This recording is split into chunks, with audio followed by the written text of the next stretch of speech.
No ei enää kuin 3 kilometriä nousuu. Se. Ensimmäinen etappi. Se on vasta ensimmäinen. Lisää se jatkuu. Sieltä pikkuhiljaa näkyy Norjan puolelle.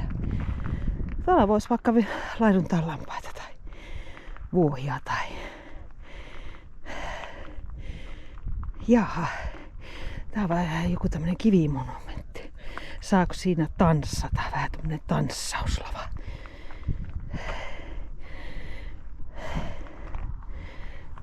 Suuri ja mahtava saana. Sinne se meni. Nyt on tultu jo vähän kakkosetapia yli. Matka on kyllä pitkä.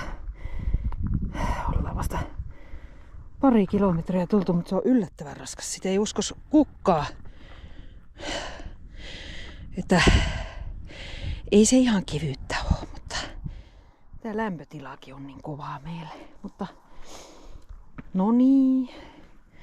Kumiinaa siellä Kilpisjärvi menee ja tulee ja mikä Siilasjärvi se tuo toinen on ja Norja. Lähdetäänpä. Kapuaan taas eteenpäin. Kakkosetappi on suoritettu. Jee. No niin. Nyt on tultu etappi 3. On pitänyt vähän syyä välissä, että huikeen kovaa nousua. Ihan kallio ja kivikkua pitkin, että portaat on loppunut jo aika päivää sitten. Ja kyllä täällä väki vähenee. Kyllä se on niin kovaa nousta tässä kelissä, että ei sitä uskos. Sitä vaan kuvittelee tuosta, että joo, ei muuta kuin vaan riipasee tuonne ylös, niin ei mene. Kyllä se on kova. Jatketaanpa matkaa. Tää on vähän niin kuin Peltsin toinen luonto, että valitetaan ensin. Huhhuh. Ja nyt se sitten alkaa. Se varsinainen kapuaminen. Tää ei oo kyllä kovin helppoa. Tuosta kun lähtee, niin katsotaanpa taas miltä meidän maisemat näyttää. Tuossa on yksi etappi tökki. Ei sitä suotta sanota mahtavaksi saanaksi. Homma jatkuu. Palataan. No sitten ollaan noustu jo taas.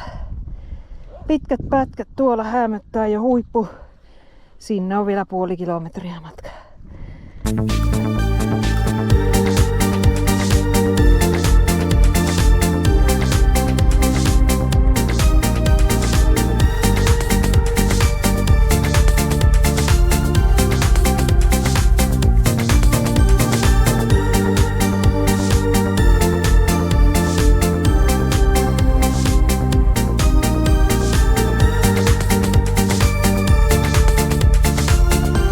Täällä sitä oli välillä melko kivikkosta, niin että tuntui, että eihän tästä nyt tule yhtään mitään. Että on niin jyrkkää. Mutta sitten maltilla. Uskomatonta, mutta totta. Vissyä on mennyt aika paljon. 1 protskujuoma. Sitten suolakeksiä pitää vielä ottaa tuolla päällä ja kuitasta vissyä ja suola, merisuola. Vielä matka alas sitten.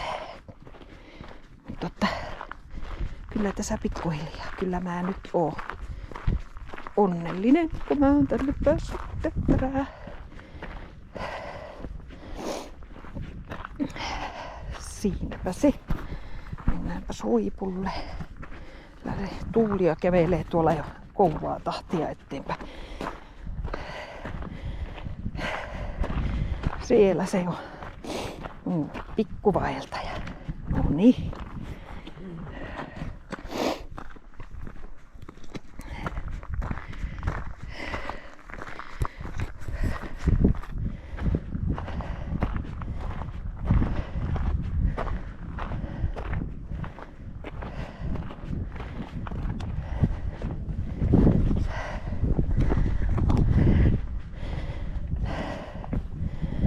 Ja vihdoinkin.